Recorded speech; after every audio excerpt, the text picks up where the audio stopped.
Hey everybody, my name is Mike Green, And I'm Abby Maxwell. and we're going to provide you an update on climate and energy work over at ASBN. So, before we get into some of the things that we're tracking, we also want to give you the teaser to stay on to the very end and make sure you learn a little bit more about some of the downloadable assets that we were recently working on. One of which talks a little bit about climate resiliency and what you can be doing at your business.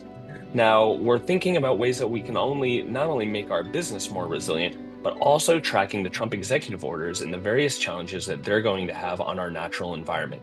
What we're talking about there is everything from our forests and federal lands to our clean drinking water and protecting our oceans. A lot happening there, and we're making sure that our values are reflected through our ability to push back on some of these executive orders that put corporate interests and greed over the different environmental values that we have as an organization. So a couple of other things that we're following, not just in our natural environment and making sure our businesses are more resilient, is the various challenges and threats to state rights and state climate policy. We've recently had the administration call out California, New York, and my home state of Vermont, questioning whether or not they've gone too far with their own state climate policy. We know that that's not the case, and we actually think that these policies are leaders, and policies at state level are leaders, and we want to see these replicated in more places, right? So that's something that we're going to be really, really closely following. Last is not least, it's not all pushback. We have to find the various policies that we want to support as well.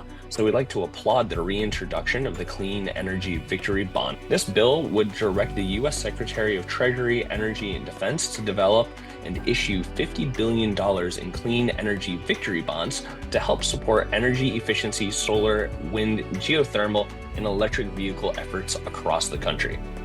We're also going to make sure that we keep an eye out for actions happening at the EPA, moving beyond just policy, but into our regulatory landscape. So many of you worked so hard over the last 4 years to support us on things like new NOx emission standards, carbon emission standards. We want to make sure that those get protected, as well as the very fundamental backing of all of them through the EPA endangerment finding.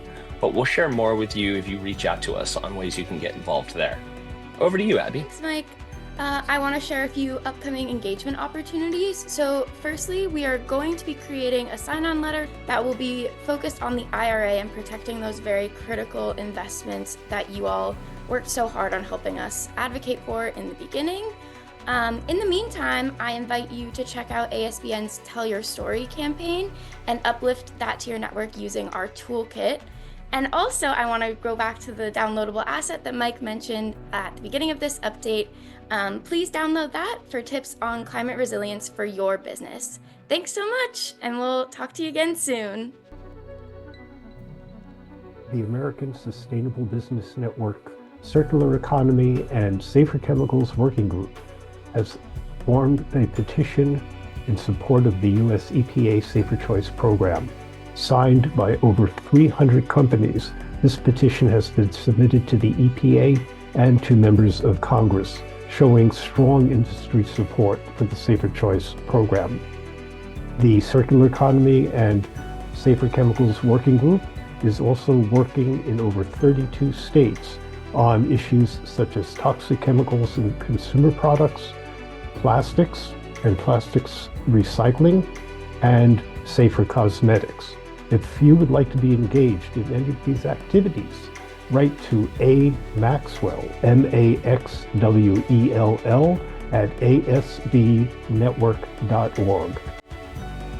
Been covering a lot of ground in our small business and local economy initiative, including looking at the impact of tariffs, the impact of immigration policies, the closing of the manufacturing extension partnership programs, and now we're working on the development of a large-scale campaign to greatly expand small business involvement in issues and campaigns. So immediate action opportunities for you include: urge your senators to vote yes on Senate Resolution 49 to end the emergency tariffs and force the president to work with Congress on trade policy. Or engage with us, as the House Small Business Committee has asked us for help to review the large-scale dismantling of regulations. or get involved with our immigration campaign, or simply tell your story about the impact of administration policies using ASBN's Tell Your Story tool. So check out our website or contact us. Thanks.